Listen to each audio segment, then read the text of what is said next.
We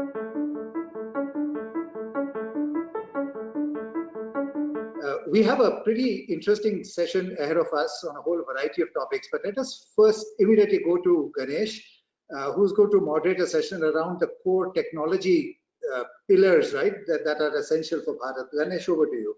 Thanks, Nipun. It was a wonderful session by Rajanandan, where he gave a lot of insights talking about Bharat, where he spoke about 500 million internet users, and whereas we have now crossed over 1 billion subscriber base on the mobile side. So the real challenge now is that the citizens are now anticipating more personalized and connected experiences. And this is where the 3 V's come in, which is the voice, video, and vernacular, along with messaging, come into play as enablers to help not only the citizens, but also the government, corporates, MSMEs to start building the next wave. So I would like to invite the first speaker, who's going to be Arya Shah, who's the head of strategy and business development at Navana Tech, which is a design and speech technology company building text-free, image-based, and voice-assisted software to enable low-literate, vernacular-speaking demographies to independently and confidently access digital services on smartphones. So over to you, Arya. So first of all, thanks, Ganesh, for the introduction. And thank you, NASSCOM, for inviting us to be a part of this platform. So Navana Tech is a design and speech technology company looking to solve the user interface challenge for Bharat users. Now, it's fairly well documented that the digital interfaces are not designed for Bharat users. And in our work, we've observed 3 primary design flaws. The first is the text-dependent interfaces. The second is unfamiliar iconography. And the third is the fact that localization of text beyond Hindi is limited, which is not always the first choice for Bharat users. So as low-literate vernacular speaking first-time internet users, this causes accessibility and usability challenges for them. And there is a sense of fear and apprehension when they're engaging with these alien interfaces. These challenges are only amplified in domains such as financial services or agriculture, where money or livelihood is involved, and they are unable to learn through trial or error. This might be an option for something like YouTube, where it's fairly low risk and there's no risk of material loss, but not for something like finance, where their savings are at stake. So over the course of our work, we've conducted research with about 500 Bharat users across 8 states in India and identified 3 specific areas of intervention for this user interface challenge. So the first one is around voice. Here, speech recognition and response technologies need to be built keeping in mind the conversational preferences and environment of Bharat users. So we have 3 observations we'd like to share here. The first is around informal and mixed use language. So Bharat users tend to use a mix of their native tongue and keywords from English or another language. Let's take the financial services domain, for example. There's no real literal translation for the word ATM. And you might hear a Bharat user saying, ATM ka pin kya hai? But they're not going to translate that back into their native tongue. And so speech recognition models need to be able to process this mixed colloquial language to better serve their needs and reflect their conversational styles, which they are comfortable in. The second is the idea of dialectual variation. Now, with native Indian languages, there are multiple dialects and pronunciation variations even within the same language. So as you can see, money, for instance, translates to paisa in Hindi, but pisa in Marwadi.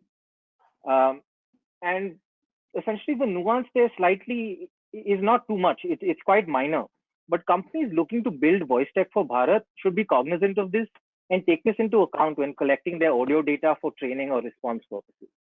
And the last thing on the voice front is the importance of being highly accurate and highly accurate from the start. For many Bharat users, this might be the first time they're interacting with a digital platform. And companies need to ensure that the first interaction with voice tech on these platforms is smooth and instills confidence, knowing that the technology has been designed for them and in their own languages. A bad first experience could really risk alienating the user, even in terms of future use. So voice is clearly very important, and we have some perspectives here. The next intervention area we looked at was visual design. Now, using imagery and visual clues as language agnostic tools will be very important to handhold the Bharat user through their digital journey. So first, let's look at vernacular iconography. When creating iconography, companies should develop samples that are contextually relevant to the lives of Bharat users.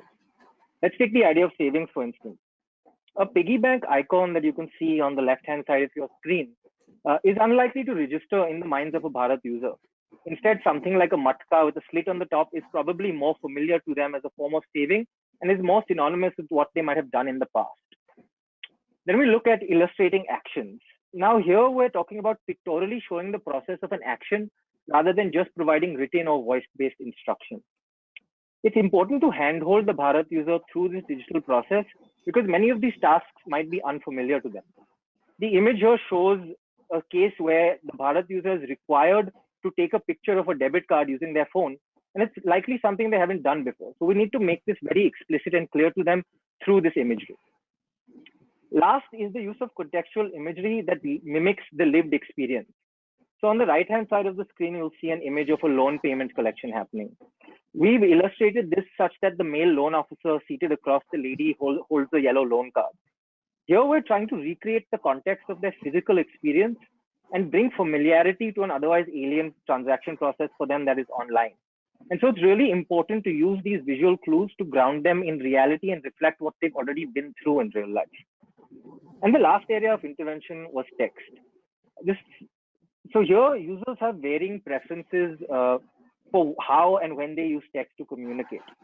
Firstly, they have a preference for typing in Latin script, but the message is still spoken in their native language as far as we have observed. So they might use 1, 2, 3, and 4 as numerals to type, but refer to it as 1, 2, 3, 4 in their spoken word. Secondly, English is aspirational, and as far as possible, Bharat users try to type in that English Latin script when sending messages, as you can see here. And the conversation, and as such, they need to have the ability to type in English, which is made possible by these predictive text suggestion keyboards. And lastly, it's important to split up the conversation into modular components.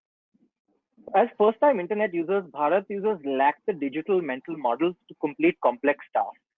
As such, conversational flows should be made very modular, requiring one input or one action at a time to enable them to keep pace and stay comfortable with the technology.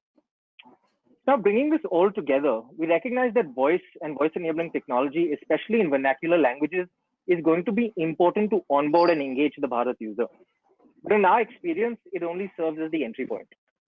Companies shouldn't underestimate the importance of supporting tools such as imagery and text to create a more holistic and inclusive user experience, to enable Bharat users to use these digital platforms with independence and confidence. Thanks, guys.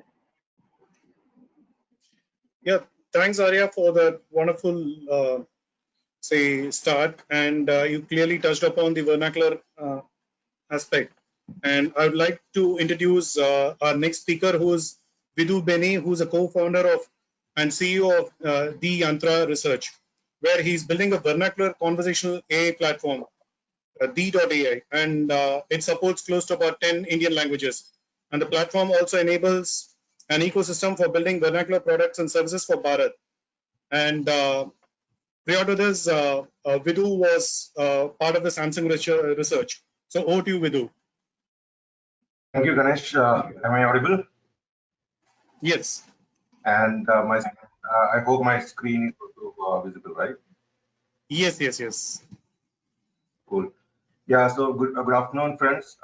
So let me introduce myself, Vidhu Beni, co-founder and CEO of The Yantra. So today I'll be touching upon the aspect of build with Bharat or build for Bharat, right? And especially from the angle of multilingual vernacular technologies, and what are the technologies that probably businesses and end users can leverage. Right? Now, coming to build with Bharat, there are three aspects that we need to take care. I mean, looking from different perspectives. There is a perspective from the business angle, there is a perspective from the end users angle, and also there is another third dimension from the ecosystem.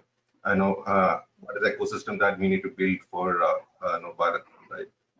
Now, businesses, if you come to businesses, looking, almost all businesses are looking for rapid growth, rapid expansion, and especially in India or Bharat use case, that is about expanding to tier 2, tier 3, and tier 4, because businesses cannot eye for scalability without looking for tier 2 and tier 3 and tier 4 expansion. Right? That is one thing. So in order to expand this particular thing, businesses have to use technology, which is right kind of a technology for expansion. And especially when it comes to Bharat, as Arya was also mentioning, vernacular technology, language technology is a must, technology to be adopted, right? Now coming to end users, again, most of these people coming from the rural areas, tier 2, tier 3, tier 4 areas, they are not tech savvy, to be precise, and they need to have intuitive means of communication. And what are these intuitive means of communication? People typically are well versed with conversations, and they are well versed with texting or writing, right? And we shouldn't be trying to teach these end users for a new learning curve, right? I mean that is very difficult for end users touch upon this particular new technology. So the new technology inclusion is fine, but at the same time, this end user should be able to intuitively use this particular technology. That is very important. And there should be an ecosystem where platforms and more platforms coming up, which can be used by developers for building products and services for Bharat. Right. In earlier session, Mr. Rajanandan was also mentioning about this ecosystem development for Bharat. Right. Now, so as I said, businesses need scale, and how businesses have been achieving in the past, they have been doing this traditional approach. If you look at State Bank of India, SBIs of the world, they were building local branches every nook and corner, and building call centers for customer support, and tens and thousands of people employing there. And this is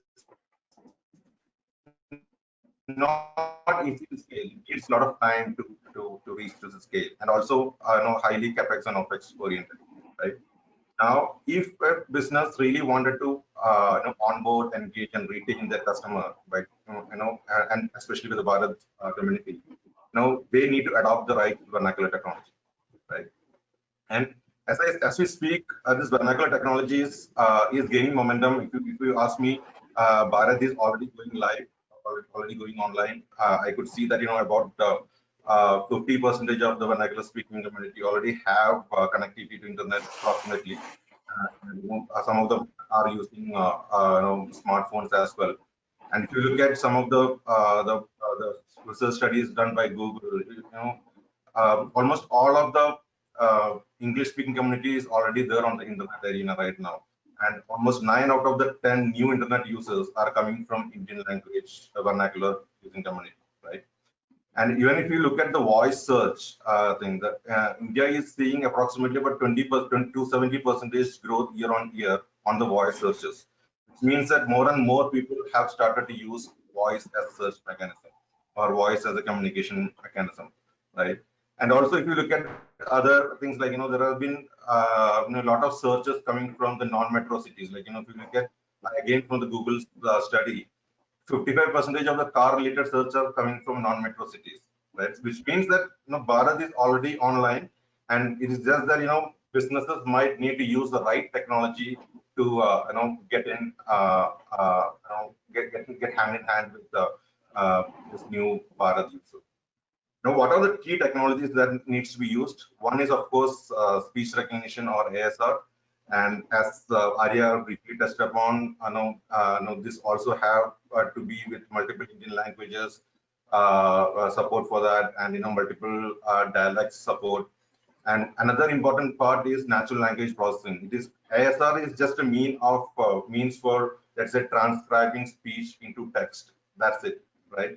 But the inference part comes from the natural language processing. Like if I'm saying I want to go to Chennai tomorrow at 6 a.m., right? And the natural language processing is the entity which understands what exactly is the semantics of the user utterance. What exactly is the meaning of this particular thing, right?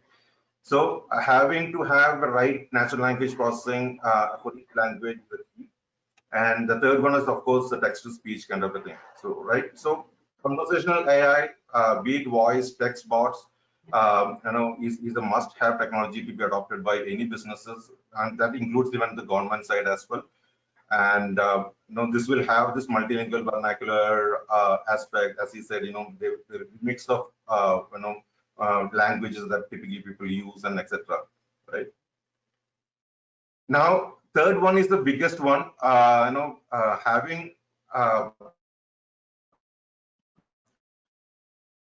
the market is one thing, and there is a user there, but it is equally important to have to enable an ecosystem to build for Bharat, right? I would suggest that we need to have more and more platforms coming up for ready technology adoption. Have deep tech APIs available, open up for the developers. The platform is just open for developers, so that developers can build products using these platforms and APIs, and create an ecosystem wherein more and more products and services are built for Bharat. If you actually look at globally, companies like Google, Amazon, and Microsoft have been following the same thing. They have built a platform and and APIs, and developers have taken it to their heart, and they have started to develop products for the world. And it is time for us to build such platforms and APIs which is ready for developers to build for Bharat, right?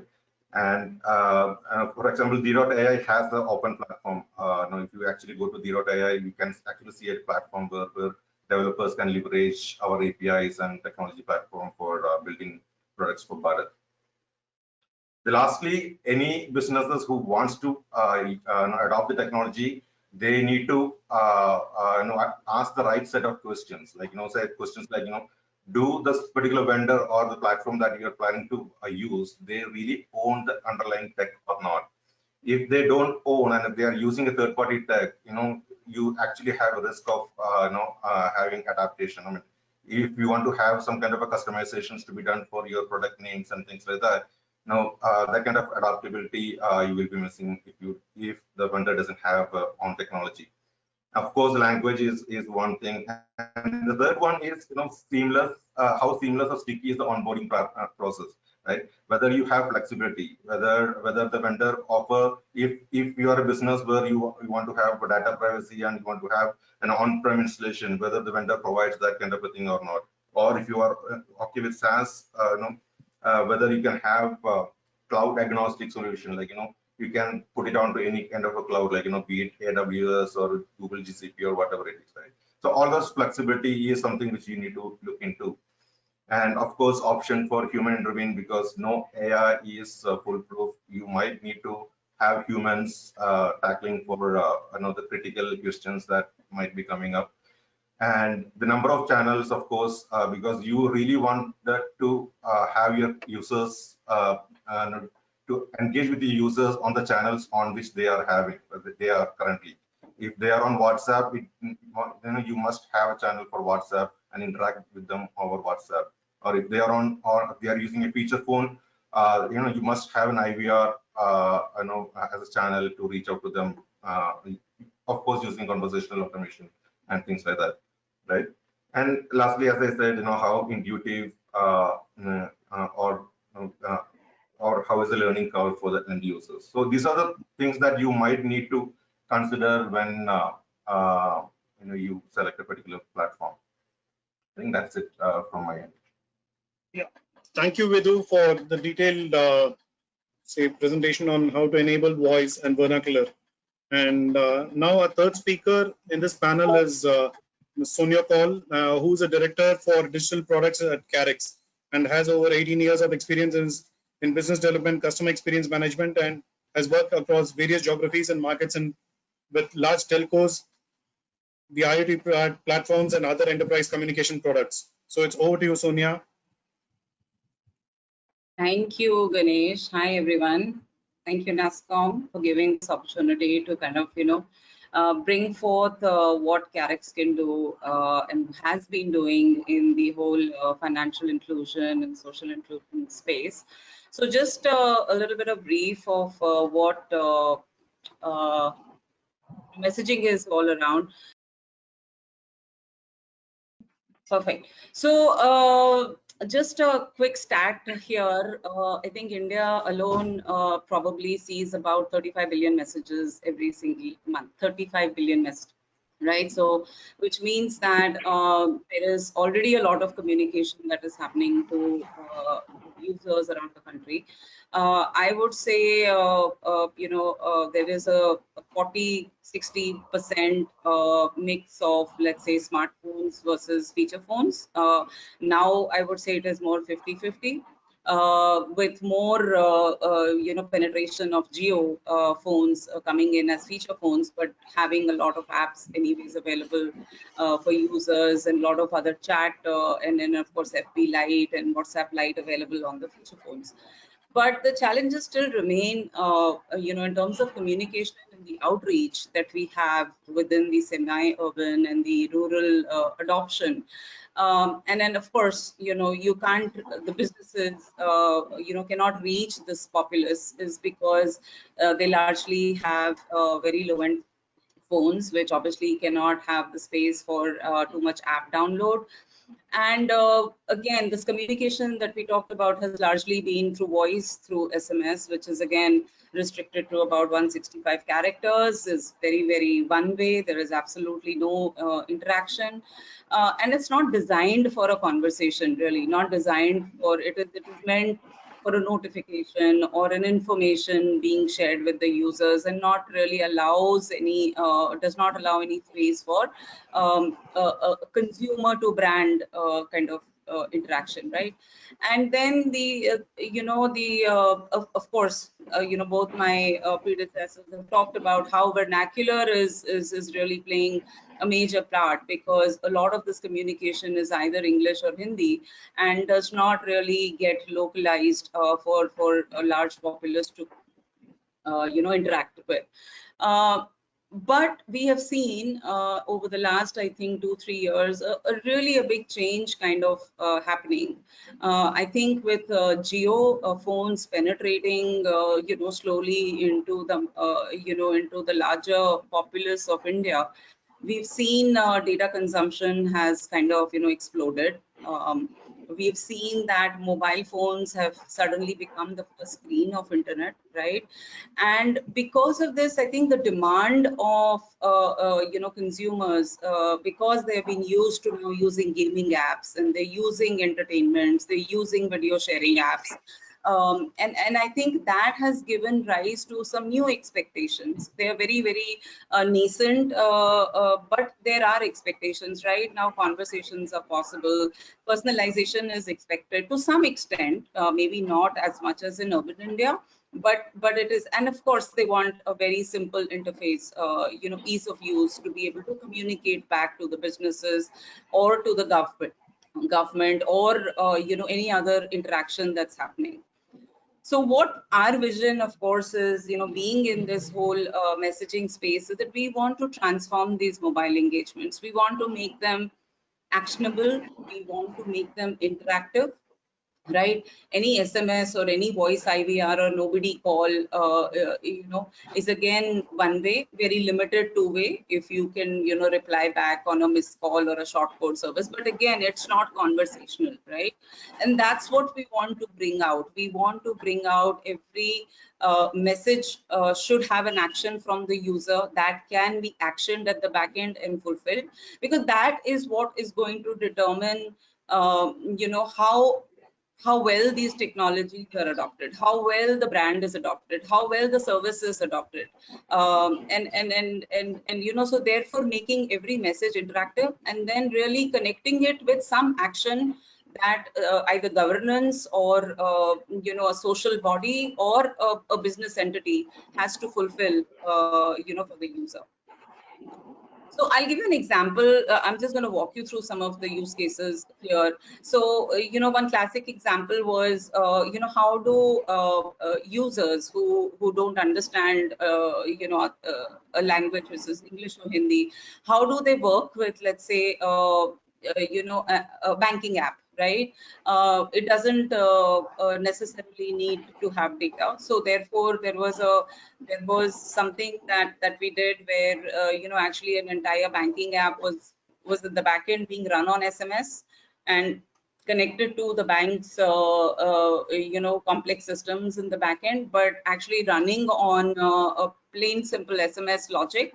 But the user interface was highly was what made it really made the difference of interaction. Really, there could be a very app-like interface was given.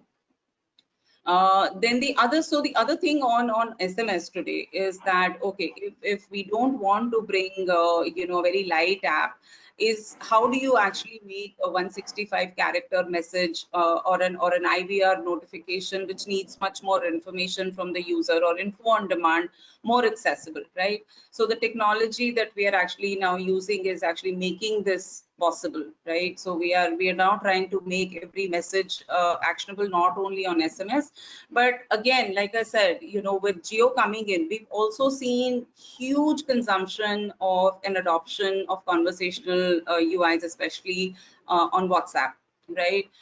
So I think there is a huge opportunity where consumers can actually reach out to like I said, either it is governing bodies, their social welfare schemes, their borrowing and lending opportunities, setting up businesses, setting up communities, looking at, how do we create a marketplace? Let's say, how do we create a rural marketplace which is similar to Naukri, right? There is so much migration that is happening back from cities to the villages now. Is there a platform which can, in a very simple interface, be able to connect the employers and the employee, for let's say job requirements, right? The carpenters, the electricians, there are teachers, there's such an opportunity which is available. So we would love to connect with businesses who are looking at such a play which can be facilitated. Again, we heard about agri-tech. A lot of communication now is not just agri-tech, but if you look at farming, you look at fishing, you look at poultry, you look at a lot of these other related industries, micro industries, which I think there can be a better outreach program if businesses kind of link it up with the right channels and the right communication platform. So again, another use case that we are kind of looking at is working with a lot of financial institutions, especially micro financial institutions, is how do we make lending and how do we make banking easy, right? We've seen a lot of thrust on various financial schemes from the government, and NPCI has, of course, put UPI in a totally different ballgame. So how do we actually bring forth, this possibility? So it is not just about messaging here; it is actually connecting to very heavy systems in the back end. Your credit, your loan management, your account management. With a small finance company. So I would just want to play a small video. We have actually now even enabled opening a bank account on WhatsApp for 2-3 small microfinance institutions who are working. So let me just present that video to you. I think that will be self-explanatory. 1 second.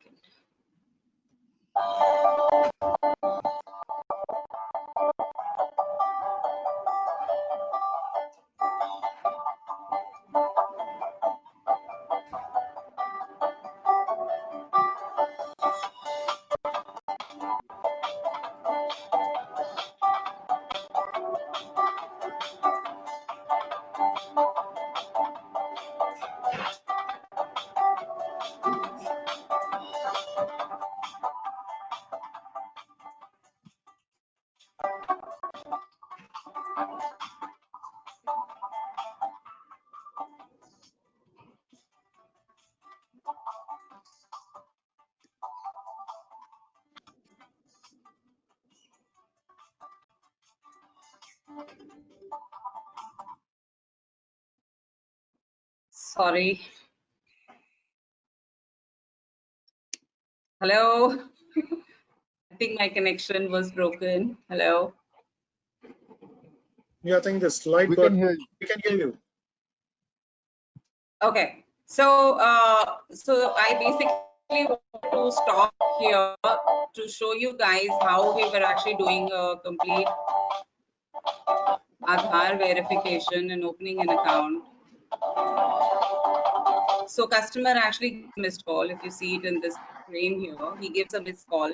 Okay, and as soon as he gives a missed call, there is a notification that comes on WhatsApp, which is how the form filling and the details of the customer is taken in.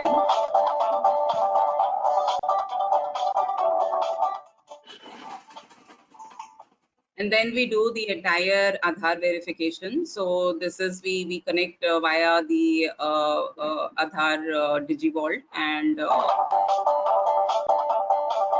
so the customer is actually taken out of WhatsApp into the financial institutions secure Aadhaar verification page, and then it is brought back into WhatsApp so that the user does not feel a break or does not experience fragmented journey.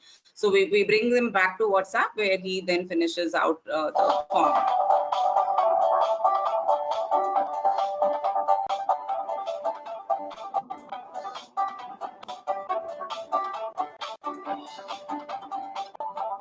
So this is how the entire interaction happens, where the users get a debit card also, and instantly. So these are some of the things that again, messaging can become very powerful if it is applied correctly.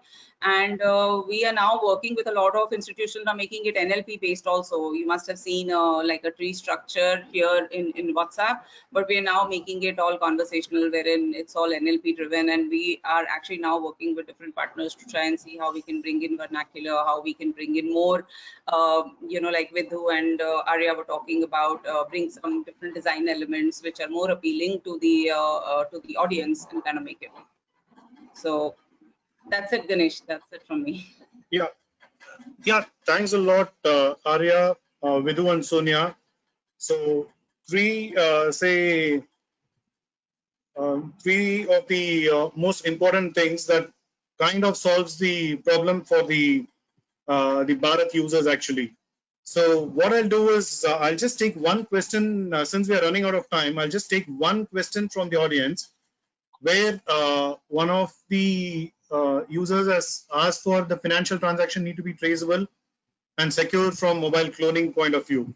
So that is one thing, and that actually directly relates to, say, how long will it take for the maximum coverage of a multilingual and content platform to revolutionize public service delivery, as connectivity and personalization remain a challenge. So if you can just answer these two, and I think we'll be good for the session.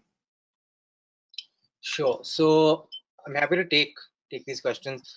Thank you again for having us here. On the second question, because I quite missed the first question. On the second question, in terms of how long it will take, I think it is still some time before we see a large amount of coverage. As Vidhu was mentioning, you will still need the voices, the assisted model, to help users transition from what they are currently using, which is primarily in-person interaction to do a lot of these transactions, to doing it completely digitally. So even if we implement the vernacular, the voice, all of these elements, it's going to take, there will be a learning curve of sorts, and it will take some time for them to get on board. And in terms of increasing the coverage, I think from a development perspective, it's going to require a much more collaborative approach, even with government and with industry, to reach these rural hinterland areas, because a lot of startups are not going to be able to have access to these remote populations. So one is reach, and secondly is also on the data collection front. In the West, you have a large repository of English language data collected through something like a Google Home or Alexa. But for Indian languages, we don't have that repository of data. And we really do need the support of industry and government to be able to collect that, so that we can continue to build these products. And sorry, I didn't quite get the first question, but I'll let the other panelists have their turn as well. So if I understand the question correctly, Ganesh, the question was, how do we ensure financial transactions are secure, correct? Yes. Yes. So again, if you're looking at purely our solution, again, the messaging that we provide, there is a payload encryption. And if we want to do social commerce, we want to do lending, we want to do bank account opening via WhatsApp, again, it is highly secure, it's encrypted end to end. So there we haven't really seen any issue. So you know, it's highly secure. So from that standpoint, there really isn't any issue. And again, a lot of these things are on-prem deployed within the banking, you know, compliance and regulatory framework. So, you know, utmost care is taken in terms of really, you know, whether it is PI data or whether it is banking data. At the end of the day, it is just another channel, right? How you would take you know, a pin over IVR, you would do, now we're making it available through interactive messaging. But the compliance and the regulatory framework. Have something to add there. So I mean, when it comes to you know, BFSI, right? We are actually serving multiple BFSI customers at the moment, and we have seen that, you know, as long as we can give a provision for on-premise installation, that, you know, instead of, you know, trusting on a third-party cloud, putting our you know, code base on a third-party cloud, you know, you can actually have an on-premise installation and, you know, use their data center and, you know, deploy it, you know, I think that will actually clear out you know, a lot of issues related to the privacy concern. And that is, you know, as far as conversational AI goes, right? And once you develop you know, the environment for it, you know, it can be hooked onto multiple channels, right? And that is where probably we can, you know, partner with you know, Cadix, and where we can interact with, you know, establish a connection with you know, WhatsApp and SMS as a channel for feature phone users and things like that. So so as long as the data is concerned, the data can be from a data center hosted by the bank, right? So I think that will solve the problem. And the second question of how much time it might take, I know, as I said in one of my the presentation. So users are already there. You know, it is just a matter of how we are connecting with the users, right? Users are already there on the platform. Now, as Arya was also saying that, you know, I mean, in probably a full-fledged conversational AI over voice, you know, might take a little bit more time, but we can, you know, look one use cases at a time, right? If you focus on, you know, a use case-driven approach rather than, you know, what is it, AGI or you know, artificial general intelligence kind of system. So that is a long way to go. But if you really, you know, focus on a particular domain and, you know, focus on a use case and building AI for that, you know, you can actually have a really good accuracy level. And also, it is best to set the expectation right as well. You know, the end user cannot think that, you know, you are talking to you know, a human. And so you need to actually set the expectations right, that, you know, okay, this human, he or she is actually talking to a bot, not a human, right? So that expectation has to be set right, and probably building the conversational flow accordingly, right? I mean, it has to be the, if it is interaction between the bot and human, it always should be the bot who is driving the conversation. It's not the other way around, right? So that we can limit the conversation to what the use case we are targeting, right? Yeah, thank you to all the three panelists. It was great session where you summed up the problems of voice vernacular and also the discoverability part of it.